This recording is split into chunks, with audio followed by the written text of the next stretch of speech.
Alright, collectors, welcome. Terminator fans, 1/6 scale here. This is the 1/4 scale Enterbay Battle Damage Terminator. And really quick, I'm going to turn on some lights. You'll definitely get a nicer view than what you see right now. I just wanted to show you the picture here of Arnold from the movie and the Enterbay head sculpt. And just to do a little quick look at it, comparing, in relation to how well Enterbay actually did this figure. I mean, they replicated him beautifully. So I'm gonna slide that over, turn on some lights here for us, and get this show on the road here.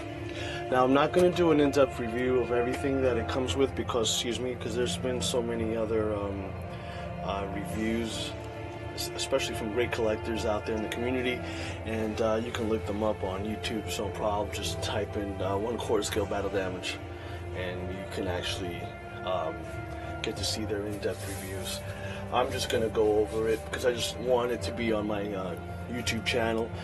And I love the Terminator really quick because of the fact that it's Arnold, bodybuilder, and the other thing is that he's in a robot endoskeleton, so it's like a perfect mix for me to fall in love with this character. So I'm a really big Terminator fan, and just love it. Love everything about the Terminator. So anyway, the head sculpt is priceless. I can't tell you enough how awesome this is. If you get a chance to pick it up, do so. I'll show you the clean version now. Just a really quick look at the clean version. And I got this when it first came out. I think I was one of the first guys on the tube to actually do. This was the first piece that Enterbay did, and I had to pick it up immediately. And this one's awesome. I thought this was like they couldn't top it. But, knowing that Enterbay was coming out with this when they announced it, I was like, holy moly. But it took me a long time to get it. It took me over a year, actually, to pick it up. Had some bad experiences with some guys that were selling it, so it never came through. Finally, my boy Toyman 2009 picked it up for me. And can't tell you how happy I am with this. Now, the weathering on this is beautifully done. I love it. I love the minigun. I love the way the front muzzle spins, and also these little metal rings on it. That's a nice touch. Before I get into the figure, let me show you the little minigun. It also has some writing there. Just really nice. I wish they had a metal belt.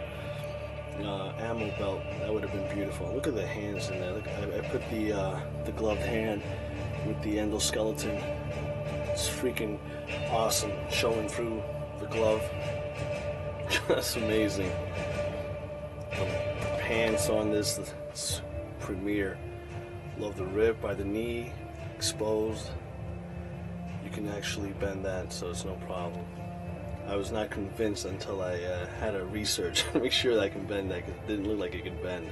Now, before I get back to the head sculpt, quickly the chest area, which is exposed, very nicely done. It just looks awesome. The skin looks like it's actually real. I mean, the skin's supposed to look like it's real, but it looks so good there. Flesh teared off, exposing the underneath endoskeleton. I mean, that's just sick. Love the blood on there, smear of the blood. See the edging. This looks crazy. Just love it. All right, and oh yeah, and these bullets are awesome. They're made out of metal, and they just feel so cool. Like a little pill you could just swallow. It's crazy. And the neck there riddled with bullet holes. Which they should have put a couple of more, because in the picture there's a lot more. I'll show you that.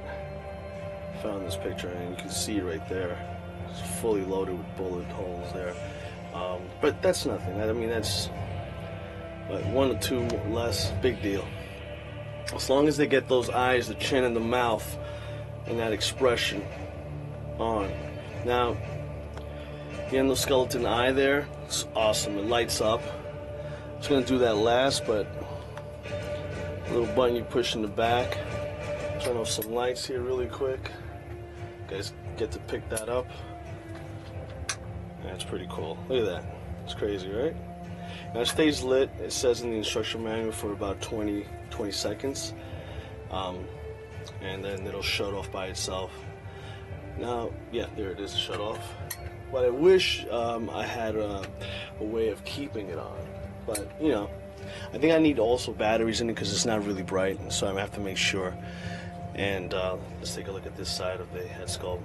Now, very important is the head sculpt, because that's what makes the figure. If the head sculpt's perfect, you can forgive all the imperfections maybe the clothing has, or lack of accessories, or stuff that doesn't belong with the figure. But if the figure itself has a you know, dead-on head sculpt, then you know you got yourself a premier figure, and that's what counts. You know, that's the head sculpt is the most important thing on a figure, because that makes the character or the figure itself.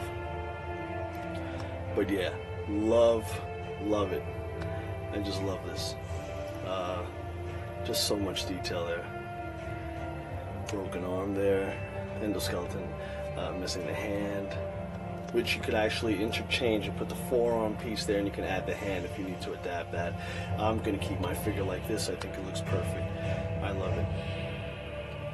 And again, oh, and the two bases, the clean version and the Battle Damage. This has like a little bit of red on it. It looks like blood, you know. That's pretty cool. Same exact one as the first one. All they did was add that. And let's talk about quickly about the knapsack or the backpack, and the I believe it's the, I'm not sure, I think it's a 204 grenade launcher. A wood stock. It's metal here, the muzzle, or the barrel, excuse me, and the knapsack, or the big bag, the duffel bag, excuse me. It just feels like that canvas material that you would buy in a store. You know, it just looks awesome and feels great. Great fabric on there, great detail. There's the back of the head there, and you just push that in, and that's how you light up the eye. That's all. A little push, and that's it. Just push it in, comes out, and that's all. See a little blood on the back of the ear, on the right ear. Isn't that cool? Yeah, this is awesome. I really love this figure. So just wanted to share with you guys in the community that if you can get this, I would do so immediately. Because this figure, I mean, look at the heels on the boot. I've heard some collectors wanting to do a little bit more battle damage or weathering to their boots. Go ahead, man. Do your thing. I wouldn't mess with mine. I'm leaving it just the way it is. I'm perfectly satisfied with Enterbay on their representation of the Battle Damage Terminator, which is amazing. Now, I do still have the box made out of a foam. The first box that ever came out from Enterbay, it was this guy's, and it was like a heavy silver looking metallic box, which is amazing. I still have it. I'll keep that one. The foam one is going into the garbage. Alright, boys and girls, you know how I say it. Before I say it, let me turn it off a little bit, give you another view of this amazing looking figure. That head sculpt is premier. You know how I say it. I know you don't like me, but you like my style.